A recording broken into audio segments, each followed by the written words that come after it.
You are locked into the Red and Blue Rivalry podcast, the podcast where we talk all things San Francisco 49ers and Dallas Cowboys. My name is Eric Hernandez, and I'm repping the faithful. And I am Philip Enriquez, happily representing for America's team this week. And the reason why you're happy, well, for weeks we've been talking about through the losing streak, well, we have Philly on the schedule. Philly's the game. That was what the do game. they do against Philly? And whoa, did you guys perform against Philly? 37-10. Yeah, you were trying to look up the stat lines for the game, the box scores, and it just said ass whooping, right? Yeah, when you Googled it? Literally did. I mean, you guys turned 2 turnovers quickly into touchdowns. And, you know, DeMarcus Lawrence has been saying we just need to start regular. We can't start slow. We can't beat ourselves. I mean, you guys came out there, your defense stunting on them, turning over the ball with a Dallas Goedert with the first fumble, turning into a touchdown. Wentz holding the ball too long, strip sack, turned into a touchdown. Yeah. They tried to battle back. They got a touchdown. Like, that was the last time they were relevant in this game. And when they got that touchdown, remember, Cowboys would have had them, I believe, 3 and out, like deep into their side of the field, but there was some bogus Jalen Smith hit to the head on Carson Wentz, roughing the passer, and kind of got them going. But you know what? Whatever. All that aside, the defense stepped it up. And I think this is, and again, you know me, I'm all about consistency, and I'm not going to bloviate over one good game against your division rival. It looks like Philadelphia is struggling. So I'm not saying that we beat a powerhouse team that nobody could beat, but we beat a team that's been there. We beat a team with experience and a team that always plays us tough. Yeah. Now, here's the thing. I just feel like if you're a Cowboys fan, you have to be proud of the way your defense played because it finally played up to the standard that it was billed at in preseason. DeMarcus Lawrence, you talked about, got the sack and the strip. And the Robert fumble. Quinn came up. He got a sack too, I believe. Yeah. So they got the pressure. They stopped the run. I think the coverage was good because you saw Wentz having to hold on to the ball even when he had a little time. Yeah. So I think all 3 levels of the defense played well.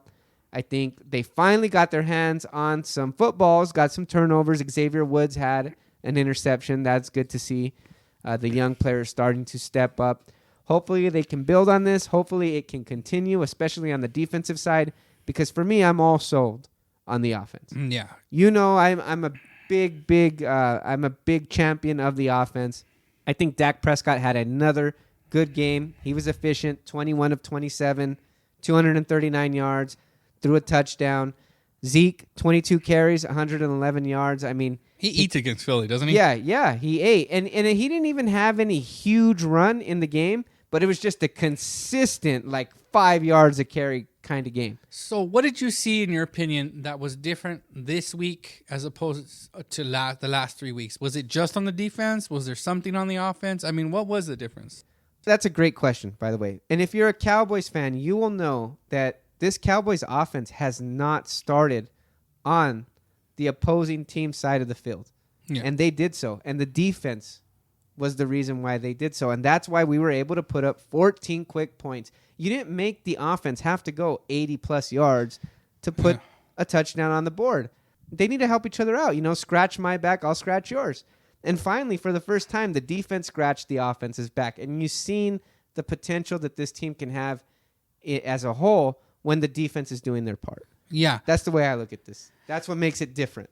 Yeah, because, you watched and they were able to kind of go down the field. And, they looked like they had the Eagles shocked. Like, the Eagles came out, and I think this game was kind of a testament to both teams. This is kind of, in my opinion, like a fork in the road, crossroad kind of game where, Philly's talented, but they look shell-shocked. Dallas jumped on them. Were those quick turnovers?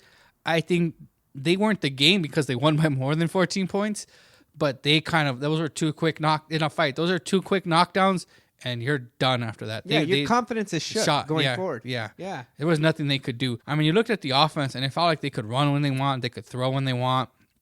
I think they converted on 4th down with ease. Yeah. The touchdown one where there was nobody guarding. I think was it Jarwin? Jarwin. Yeah, wide nobody open. Wide open. Yeah, but then again, that's the success of the run. Yeah. Because they play action fake Zeke the other way, and there was nobody, guarding Jarwin. And you looked at it like they just looked shell shocked. And I mean, on defense, I mean, he finally, like you said, DeMarcus Lawrence, their war daddy, finally played like a war daddy. Yeah, he came through and they gave the Eagles fits. And I mean, they just could not stop you guys. I mean, you looked at the deficiencies of the Eagles, and I think that this game, in my opinion, wasn't just a beating. It was a sign of like, this is the Cowboys division. Yeah, I'm glad you said that, because I think the Cowboys really put their stamp on the NFC East. I talked about Amari Cooper being the key, and he had a great sluggo route where he's wide open. I mean, sometimes I'm like, how does this dude get so wide open? Yeah. That's why I'm big on Cooper. I really think Cooper is on his... We were talking about this earlier. I think Cooper's on his way to being, if not the best wide receiver in the league, top 3. The way I see him run routes, I mean, I think it's like, I don't see that. I don't see that kind of separation anywhere else. Yeah. In the NFL. And, when you look at his last 16 games, match him up with Julio Jones. Match him up with an Antonio Brown. Let's say what you will, but, he was a former Oakland Raider, dude. Yeah. It's a former... Not everybody's happy in Oakland. Look at Randy Moss. Yeah. I mean, I'm not saying he's Randy Moss for us like the way he was in New England. No. But... you can see the difference where he's a motivated player. He was drafted now. high for a reason. Yeah. I mean, he was a top talent coming out of Alabama. Right. And you see, and now I see, like, wow, how great he can be, the potential that he has, and the effect that he's had on our offense. And I think the offensive scheme, too, kind of relying more on double moves and giving him some time. I think it helps that he's not the number one option in my mind. It's Zeke. So the running game got on track. We talked about you have to run the ball. You have to. That's our identity. We talked a lot about identity last week and not having one, but we reestablished that. Yeah. And it's great to do so against Philadelphia. And when you're able to run the ball like they are, then it opens up everything else. Then you're able to then these receivers are getting one-on-one coverage. He doesn't have to worry about being double covered. Those double moves work good on one person as opposed to two. Yeah. So, I mean, I watched that game and I was just... I mean, I picked Dallas to win. And I think Dallas kind of benefited from the fact that they were completely... I mean, I don't know if they're healthy, but they were all there. Yeah. You got both your tackles back. Your offensive line was back. Cooper was good. And that allows those time for those plays to develop. Yeah. Yeah. And, I mean, if you're a Cowboys fan, you have to look at that as like a stamp. Like, this is what the statement that they needed to show that they can compete with the rest of the NFC. Because right now, the NFC, you have Green Bay, you have New Orleans, you have San Francisco. Those 3 teams are being... vaulted, 2, 3, and 4 in power rankings. You have New England is, of course, but in the end, they say who's the best team in the NFC. Yeah, those 3 teams are playing better than anybody else. And then you have, you want to be able to show you can march your way back in. We're about halfway through the season. Talent-wise, I think the Cowboys are in with those 3 teams. Yeah. Now, the product they've put on the field through the first, almost half of the season, no. Yeah. No, because they've had and mainly because of the stinker against, the New York Jets. Yeah, which looks worse after Monday night. That looks worse and worse as time goes. This is not getting any better. No. Green Bay, you know what? They're a top team. Yeah. You've lost to 2 top teams. And we played them tough. Yeah. And I think New Orleans, we played them tough. Yeah. But, I mean, their defense is just on another level. Those are 2 teams we're talking about. Right. So, you know what? At least they were 2 tough losses, but we showed we can hang with those teams. Yeah. We can trade blows with those teams, but there was no excuse for that Jets loss, man. I'm still kind of at a loss. Yeah. But I am just happy that the Cowboys got back on the winning track. I'm glad that La'el Collins came back. I'm glad that Tyron Smith came back.